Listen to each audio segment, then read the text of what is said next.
এমনিতে সবথেকে উত্তম হলো কবুতরের বাচ্চা আ নিচে যে কাপড় থাকে এটা ১ সপ্তাহ পর, পর চেঞ্জ করা। যাই হোক আমি অনেকগুলো কাটে নিয়ে আসছি মূলত এগুলোর মধ্যে দেওয়ার জন্য। যাই হোক একটা পরিষ্কার পাত্র নিলাম এদেরকে রাখার জন্য। মাশাআল্লাহ, মাশাআল্লাহ। আমার ইয়ার আগের বাচ্চাগুলোও মাশাআল্লাহ দেখছেন সাইজ দেখছেন? মাশাআল্লাহ, মাশাআল্লাহ। দেখেন ভয় পাচ্ছে না, আমি একদম সাইডে নিয়ে আসছি।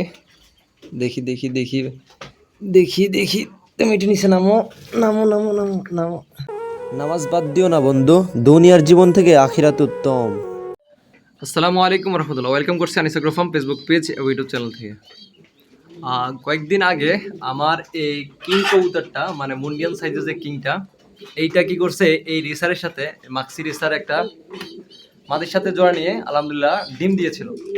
তো আমি ভাবিনি যে মোটামুটি মনে করছিলাম যে বাচ্চা ফুটলে তো বলতে পারবো হয়তো বা রিসেন্টলি বাচ্চা ফুটবে। হঠাৎ আজকে আমি দেখে অবাক হয়ে গেছি, আলহামদুলিল্লাহ মাশাআল্লাহ। দেখেন বাচ্চাগুলো ফুটে একদম বড় হয়ে গেছে, মনে হয় কমসে কম ৮-১০ দিন হয়ে গেছে, এরকম সাইজ হয়ে গেছে। আমাদেরকে দেখেন এই যে মাক্সি দেখছেন মাশাআল্লাহ, আমার মাক্সি রেসারটার সাইজ দেখছেন, কোয়ালিটি দেখছেন মাশাআল্লাহ। আসলে এর নটটা অনাকাঙ্ক্ষিতভাবে মারা যাওয়ার কারণে এই মাদিটা আলাদা হয়ে গেছে আর এই নটটা আলাদা ছিল। পরে এরা দুইজনেই জোড়া নিছে, জোড়া নিয়ে আলহামদুলিল্লাহ বাচ্চা দিছে। দেখা যাক বাচ্চাগুলো কি আসে, আমি একটু বাচ্চাগুলো দেখাই আপনাদেরকে। মাশাআল্লাহ, মাশাআল্লাহ, মাশাআল্লাহ, মাশাআল্লাহ, মাশাআল্লাহ। দেখেন ভয় পাচ্ছে না, আমি একদম সাইডে নিয়ে আসছি। দেখি, দেখি, দেখি, দেখি, দেখি। তুমি একটু নিচে নামো, নামো, নামো, নামো, নামো। এই দেখেন আমার রেসার মাশাআল্লাহ। ওই দেখেন ও বাচ্চাদের কাছে উঠে গেছে, যায় বাচ্চা খুঁজতেছে। এই দেখেন মাশাআল্লাহ।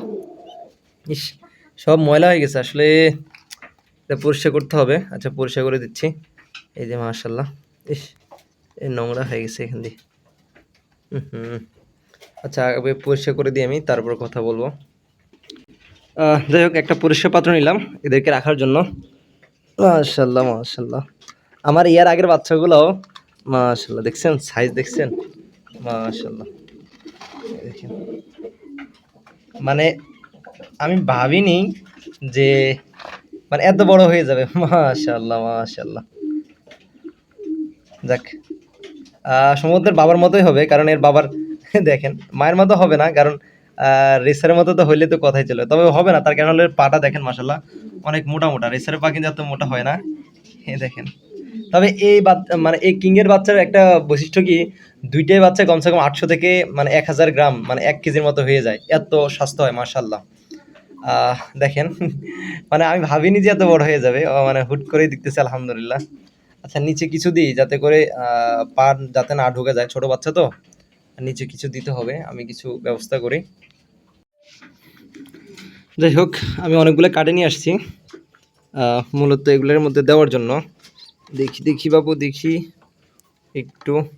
এদের ইয়ের মধ্যে সবচেয়ে বেশি পানি, মানে পানি খাওয়াইছে বেশি তুলনামূলক। ছোটোকাল থেকে এদেরকে খুব প্রচুর পরিমাণে পানি খাওয়ানো হয়, পানি খাওয়ালে এদের স্বাস্থ্য ভালো থাকে। যাই হোক একটা দিয়ে দিছি, এই তো এইভাবে করে উঠে দিই। এটা নোংরা করে ফেলবে। এমনিতে সবথেকে উত্তম হলো কবুতরের বাচ্চা নিচে যে কাপড় থাকে এটা ১ সপ্তাহ পর, পর চেঞ্জ করা। এতে করে কবুতরের মধ্যে জীবাণু ধরে না, বা ময়লা ময়লা হইলেই কিন্তু জীবাণু আক্রান্ত হবে, ঠিক আছে? বা বিভিন্ন রোগ ব্যাধিতে আক্রান্ত হবে, মশা কামড়াবে, তখন ফক্স হয়ে যাবে। তো ১ সপ্তাহ পর, পর চেঞ্জ করলে তা আশা করি আর এই সমস্যাটা হবে না। আর অবশ্যই একটু বড় হলে মানে এই অবস্থা থাকলে অবশ্যই চাইবেন যে ওই সন্ধ্যার মানে বিকালে খাওয়া-দাওয়ার পরে কবুতরগুলোকে ঢাকা দিয়ে রাখতে, নাহলে কিন্তু মশা আক্রমণ করলে ফক্স হয়ে যায় আরকি। আমার ওই আপনারা দেখতে পেয়েছেন যে বাইরে যে বাঘাগিরিবাজের যে বাচ্চাগুলো ছিল ওগুলা কিন্তু ফক্সে আক্রান্ত হইছে। আপনারা দেখছিলেন, পরে আমি ট্রিটমেন্ট করাইছি। আলহামদুলিল্লাহ এখন একটু সুস্থ আছে। তো এই বাচ্চাগুলোরও একটা সিস্টেম করতে হবে। আজকে থাক, যাতে আজকে আমি এটা চেঞ্জ করলাম। আজকে থাক, কাল থেকে আমি ঢাকা দিয়ে রাখবো। ঢাকা দিয়ে রাখলে আর এই সমস্যাটা হবে না। আচ্ছা আপাতত এদেরকে আমি ওদের বাপ-মার কাছে উঠাই দিই। কারণ এদের বাপ-মাগুলা অধীর আগ্রহ অপেক্ষা করতেছে। তার কারণ হঠাৎ করে ওদের বাচ্চাগুলা এই তো রেখে দিলাম। কিছুক্ষণের মধ্যে ওদের মা চলে আসবে 100% শিওর। এই দেখেন ওদের মা ওদের কাছে গেছে, এই যে দেখতে পাচ্ছেন। যাই হোক অবশ্যই দোয়া করবেন। আমি আজকে প্রথম দেখছি এতদিন পর, মানে আমি ডিম পারছে ঠিক আছে, এই যে মানে জোড়াটা দেখেন কিরকম, মানে ডিম পারছে ঠিক আছে, বাট মানে বাচ্চাদের ফুটছে আমি দেখিনি। আজকে কমসে কম 8-9 দিন হয়ে গেছে, বাচ্চাগুলো 8-10 দিন হয়ে গেছে। সাইজ দেখলে বোঝা যায় কমসে কম 8-10 দিন হয়ে গেছে। তো যাই হোক আলহামদুলিল্লাহ, সবাই দোয়া করবেন যাতে বাচ্চাগুলোকে সুস্থভাবে বড় করাতে পারি।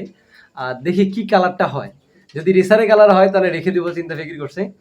আর যদি এরকম হয় তাহলে দেখা যাক কি করা যায়, কারণ আহ, দেখা যাক হয়তোবা আম্মু অনেকদিন পর পর মানে বাসায় মানে 1 মাস পর পর এক জোড়া বাচ্চা জবা করলে আম্মু খুশি হয়, নাহলে কিন্তু অনেক বকা দেয়।